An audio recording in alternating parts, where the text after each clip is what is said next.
என் அன்பு தமிழ் நெஞ்சங்களுக்கு வணக்கம். ஊர் போன போக்கில் என் கால் போகாமல், என் கால் போன போக்கில் ஊரையும் அழைக்கலாம் என்ற நம்பிக்கையில் நான் இந்த கவிதையினை தங்களிடத்து சமர்ப்பிக்கிறேன். என்னுடைய இந்த கவிதை தங்களிடத்தும் சின்னஞ்சிறு மாற்றங்களை ஏற்படுத்தும் என்ற நம்பிக்கையில் நான் இந்த கவிதையினை தங்களிடத்து சமர்ப்பிக்கிறேன். இதோ எனது தனிமை பற்றிய கவிதை. என் சலனமற்ற பொழுதுகளின் சல்லடை விழுதுகள் இந்த தனிமை.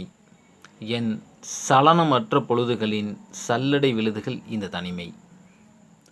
எல்லாருக்குமான பொழுதுகளில் என் வானத்து விலாசங்களில் என ஊர் முழுக்க தேடினேன் ஊர்வலம் போன என் கனவுகளை.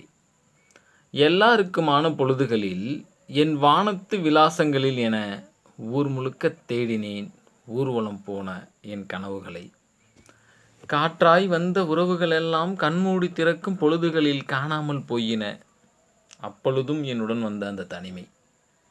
காற்றாய் வந்த உறவுகளெல்லாம் கண்மூடி திறக்கும் பொழுதுகளில் காணாமல் போயின, அப்பொழுதும் என்னுடன் வந்த அந்த தனிமை. வாடிய பூக்களிடம் புன்னகை மறுதலிப்பு செய்வதைப் போல என் வெறுமையை மறுதலிப்பு செய்கிறது இந்த தனிமை.